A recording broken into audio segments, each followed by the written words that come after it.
YS Vivekananda Reddy గారి case, హత్య case ఏళ్లు గడుస్తున్నా ఇంతవరకు దోషులకు శిక్ష పడలేదు. ఇదొక దృశ్యం, సినిమా కావ్యం మాది తయారవుతూ ఉంది.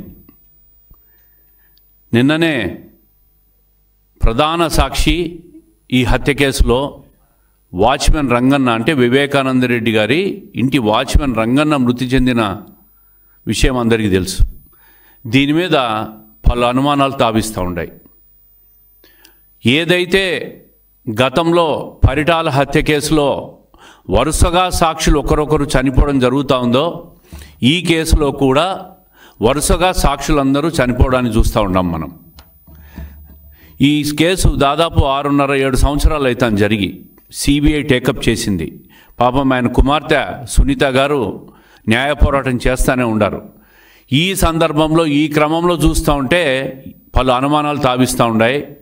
గతంలో కూడా ఈ కేసులో ప్రధాన సాక్షులు, కీలక సాక్షులైన వ్యక్తులందరూ కూడా కస్నూరు శ్రీనివాసరెడ్డి, అదేవిధంగా కువైట్ గంగాధర్ రెడ్డి అనే వ్యక్తి, మరియు డ్రైవర్ నారాయణ, సొంత భారతి గారి తండ్రి ఈసి గంగిరెడ్డి గారు, అదేవిధంగా అభిషేక్ రెడ్డి గారు, వీళ్ళందరూ కూడా వరుసగా చనిపోతూ వస్తున్నారు. నిన్న వాచ్మెన్ రంగన్న కూడా చనిపోయిన విషయాన్ని చూసాం.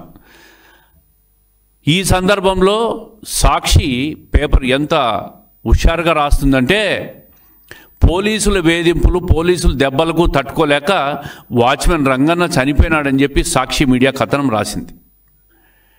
వాచ్మెన్ రంగన్నను వైఎస్ఆర్ కాంగ్రెస్ ప్రభుత్వంలో, మీ ప్రభుత్వంలోనే పోలీసులు తీసుకుపోయి ఆయనను అనేక రకాలుగా చిత్రహింసలు పెట్టి, మేము చెప్పినట్లు నువ్వు మాట్లాడు అని చెప్పి చిత్రహింసలు పెట్టిన విషయం వాస్తవం కాదా అని చెప్పి అడుగుతూ ఉంటారు.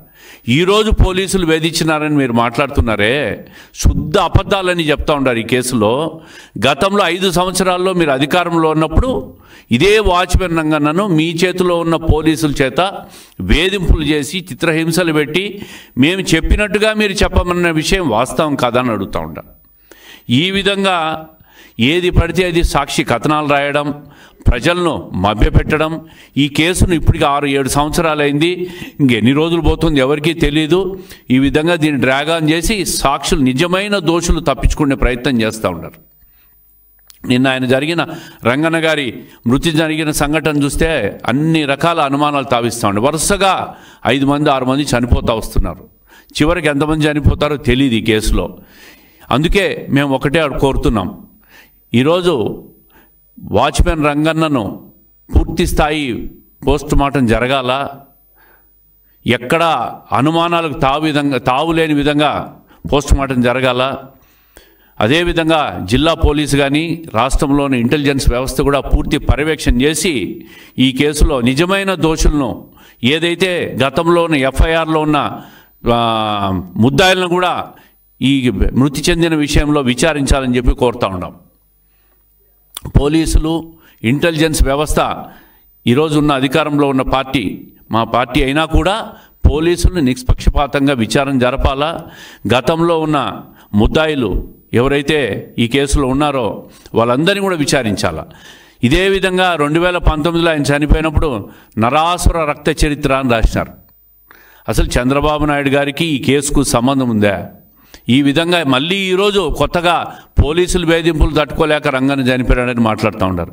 ఏ మృతికి ఆ మృతికి ఒక కారణాలు తీసుకొచ్చి, ఒక అభూత కల్పనలు తయారు చేసి, అబద్ధాలను నిజాలు చెప్పే ప్రయత్నం చేస్తూ సాక్షి మీడియా ఉందని చెప్పి ప్రజలను నమ్మించే ప్రయత్నం చేస్తూ ఉంటారు. చివరకు ఎప్పటికైనా న్యాయం, ధర్మం గెలుస్తుందనే వాస్తవాన్ని వైఎస్ఆర్ కాంగ్రెస్ పార్టీ వాళ్ళు గ్రహించాలా. ఇప్పటికైనా ఈరోజు చెప్తా ఉన్నాం, వైఎస్ఆర్ కాంగ్రెస్ కుటుంబానికి చెందిన కీలక సాక్షి, దగ్గర బంధు అభిషేక్ రెడ్డి కూడా ఇటీవలనే హైదరాబాద్లో చికిత్స పొందుతూ చనిపోయినాడు. హత్య జరిగిన రోజు వివేకానంద రెడ్డి గారి ఇంట్లో రక్తపు మడకలు, మృతదేహానికి కుట్లు కట్టిన విధానం, ఇంట్లో ఎవరెవరు ఉన్నారనే విషయాలపైన కూడా సిబిఐకి ఆల్రెడీ వాంగ్మూలం ఉంది. యువకుడైన అభిషేక్ రెడ్డి 4 నెలలు కోమాలో ఉండి చనిపోయినాడంటే ఇది అనుమానాస్పదం కాదా అని చెప్పి నేను అడుగుతూ ఉండా. అదేవిధంగా వాచ్మెన్ రంగన్న హత్య చేసి పారిపోయిన నిందులను కళ్ళారా చూశానని చెప్పి ఆయన చెప్పిన విషయం కూడా ఈరోజు గుర్తు చేస్తూ ఉండా. ఇందులో ఎర్రగంగిరెడ్డి, సునీల్ యాదవ్, ఉమాశంకర్ రెడ్డి, దస్తగిరి ప్రమేయాన్ని కూడా మేజిస్ట్రేట్ కోర్టులో చెప్పడం కూడా రికార్డ్స్ అన్నీ ఒక్కసారి చూడమని చెప్తా ఉండా. సునీల్ యాదవ్ కానీ, ఉమాశంకర్ రెడ్డి కానీ, దస్తగిరి కానీ గోడ దూకి పారిపోగా ఎర్రగంగిరెడ్డి మాత్రం ప్రధాన ద్వారం నుంచి బయటికి వచ్చాడని కూడా తెలిపినారు. ఈ విషయం బయటికి చెబితే చంపేస్తామని తనను బెదిరించినట్టు రంగన్న వాంగ్మూలం కూడా ఇచ్చినాడు. మరి ఇన్ని ఆయన వాంగ్మూలాలు ఉన్నాయి. అదేవిధంగా దీంట్లో కేసులో ఎవరైతే ముద్దాయిలు ఉన్నారో వాళ్ళు సరెండర్ అయ్యి వాస్తవాలు కూడా మేజిస్ట్రేట్ ముందు చెప్పినారు. 2019లో చంద్రబాబు నాయుడు గారు ముఖ్యమంత్రి అయ్యుండి కూడా దోషులను పట్టుకొని ధర్మాసనం ముందు నిలబెట్టగలిగే వాళ్ళం. అయినా ఇది కుటుంబంలో జరిగింది, ఇది పోలీసు వాళ్ళు చట్టపరంగా చర్యలు తీసుకుంటారు, దీన్ని రాజకీయం చేయడం మంచిది కాదని ఒక పెద్ద హృదయంతో చంద్రబాబు నాయుడు గారు ఆ రోజు ఈ కేసు మీద దృష్టి పెట్టలే. చట్టం తన పని తాను చేసుకొని పోతుందని. అయినా వీళ్ళు మాత్రం, ఈ దోషులు మాత్రం ఎప్పటికప్పుడు ఈ కేసు నుంచి బయటపడేదానికి, తప్పించుకునేదానికి, హత్య జరిగిన వ్యక్తిని సొంతం బంధువులు వీళ్ళందరూ కూడా కుటుంబంలో చిచ్చు పెట్టుకొని ఒకరినొకరు ఆ రాజకీయ ఆధిపత్య పోరులో వివేకానంద రెడ్డి గారిని బలి చేసిన విషయం రాష్ట్ర ప్రజలకు అందరికీ తెలుసు. ఇప్పటికైనా మేము ఒకటే కోరుతూ ఉన్నాం, నిన్న వాచ్మెన్ రంగన్న మృతి పైన పూర్తి స్థాయి పోస్ట్ మార్టం సీనియర్ డాక్టర్ల నేపథ్యంలో జరగాల. అదేవిధంగా జిల్లా పోలీసులు కానీ, రాష్ట్రంలో ఉన్న ఇంటెలిజెన్స్ వ్యవస్థ కానీ పూర్తిగా దీన్ని కేసును విచారణ చేయాలా. ఈ కేసులో ఎవరైతే ముద్దాయిలు ఉన్నారో ఆల్రెడీ ఆ ముద్దాయిలను కూడా విచారిస్తే మరిన్ని వాస్తవాలు బయటకు వస్తాయి.